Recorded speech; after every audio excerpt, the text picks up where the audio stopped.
Halo semuanya, balik lagi di channel aku. Dan iya, agak lemes karena aku kehilangan video ke hari ketiga dan keempatku. Tadinya tuh aku mau ngebersihin HP kan, karena RAM-nya tuh udah kayak gak muat gitu. Dan aku kira tuh emang udah aku edit, udah diedit, udah jadi, tinggal di save. Nah ternyata nge-save-nya tuh belum selesai, tapi file aslinya tuh udah gue hapus.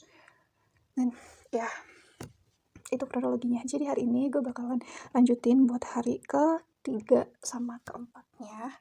Dan hari ini hari Senin tanggal 30 Mei jam setengah 10 pagi. Sebenarnya aku bangun tadi tuh jam 5 karena gang di record, nyuci lah apa segala macem. Jadi baru sempet di jam ini. Hello guys, welcome back to my journey. Jadi di video kali ini gue bakalan share tentang gimana gue bisa ngatasin diri gue sendiri. Anyway guys, ini gak segampang yang gue kira ternyata, bahkan jauh lebih susah dari itu. Dan gue sempet bingung gitu juga, ini gimana ngatasinnya, karena emang gue udah separah itu. Bayangin ya, lo kayak udah capek buat keluar dari comfort zone. Terus lo gak bisa nahan tangan lo buat gak buka sosmed, dan tiba-tiba scroll yang katanya cuman 10-15 menit malah bisa sampai berjam-jam. Dan akhirnya di hati ngerasa gak enak, ngerasa bersalah, and gak mood deh buat ngapa-ngapain. Aku berusaha banget buat berkomitmen while keep striving to find out the way how to solving this problem. Dan hari ini guys, I think I found the news informations about that. I don't know it would be work or not, but gak ada salahnya kan buat dicoba dulu. And what is that? Okay. Jadi ada beberapa tahap yang perlu kita pahami, maksudnya kayak di mana sih diri kita tuh sekarang. Nah itu tuh ada 3 lingkaran nih, ada 3 tahap. Yang pertama ada comfort zone, yang kedua ada growth zone, dan yang ketiga ada danger zone. Nah buat kita tuh tahu di mana posisi kita sekarang, let's find out. Aku bakalan jelasin ini satu persatu. Oke, yang pertama ada comfort zone. Jadi comfort zone tuh kayak ya udah kita ngelakuin kayak daily activity kita aja, kayak pergi ke sekolah atau kerja yang emang itu tuh harus gitu kita lakuin, tapi nggak ada dorongan buat ngelakuin lebih dari itu, ngehabisin waktu sama orang-orang yang itu aja, terus not pushing ourselves, kayak stuck. Tapi kayak ketika kamu ngelakuin hal yang bikin lo nyaman itu berkali-kali gitu ya, perasaan yang tadinya tuh happy lama-lama bakal berubah jadi nggak enak atau bahkan sampai gelisah. Contohnya kayak orang yang kebiasa menempatkan dirinya di comfort zone, mereka bakal ngerasa nggak nyaman atau bahkan cemas ketika ketemu sama orang baru, dan berarti mau nggak mau mereka bergaulnya ya sama orang yang udah mereka kenal atau yang itu aja. Tapi kalau itu dibiarin ya lama-lama ketakutan atau perasaan gak enak itu tuh bakalan tumbuh makin besar. Itu tuh kayak ini gue improvisasi ya. Buat ngasih penjelasan yang ekstra kalian.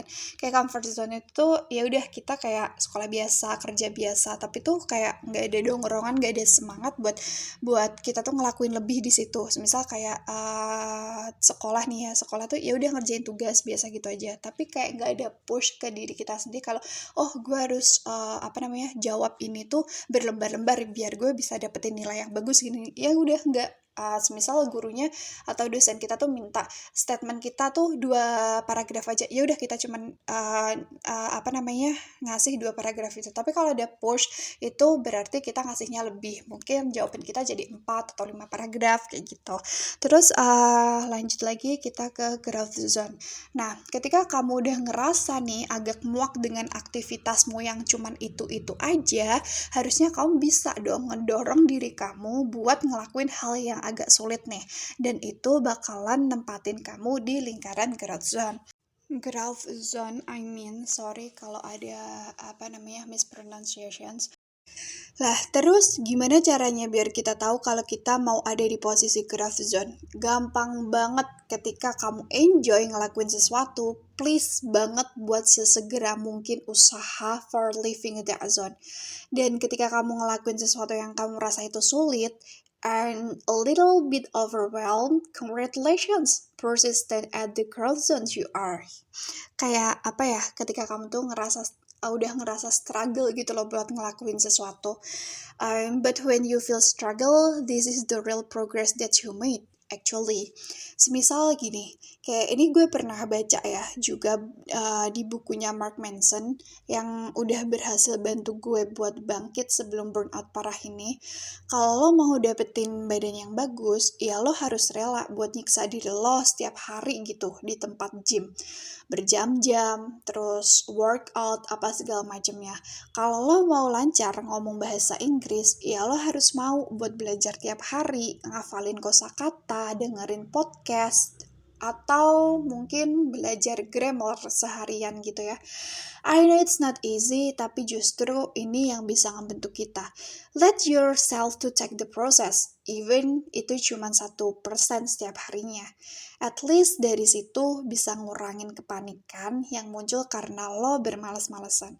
No improvement without challenges, remember that. Dan yang ketiga ada danger zone.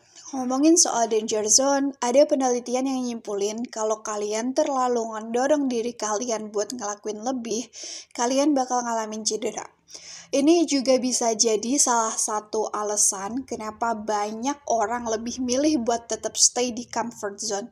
Ya, karena mereka berusaha buat ngehindar dari danger zone ini.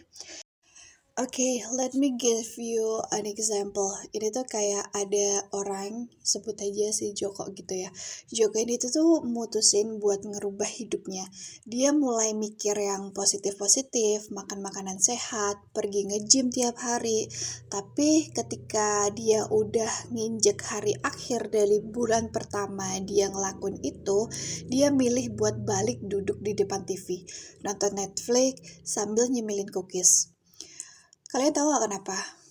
Dia tuh mikir, ini gue udah ngelakuin ini selama sebulan loh, tapi gak ada hasilnya, atau hasilnya mungkin kok belum kelihatan ya, dia mikir gitu. Sekarang gini, gue kasih gambaran sama lo.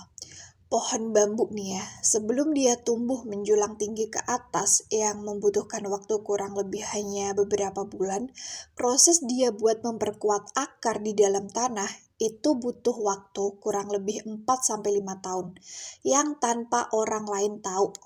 Mungkin usaha kita emang belum kelihatan 1 atau mungkin 2 bulan ke depan.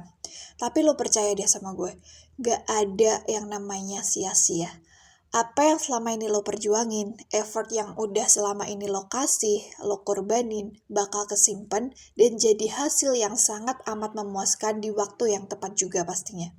Jangan pernah nyerah sama mimpi, sama keadaan lo. Gue emang gak tahu seberapa berat masalah yang lagi lo adepin sekarang, tapi ingat, lo masih punya Tuhan buat lo mintain tolong. Dan berhenti buat istirahat bentar itu tuh gak apa-apa, tapi please banget jangan pernah berhenti buat usaha.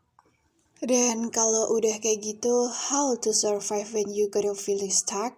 Okay, don't worry guys, di sini gue ada beberapa cara yang mungkin bisa kalian aplikasiin gitu ya, atau kalian nyoba buat ngelakuin itu. Yang pertama ada doing it more consistently. Lakuin apa yang sedang kalian lakuin itu tuh secara konsisten. Maksudnya konsisten gimana?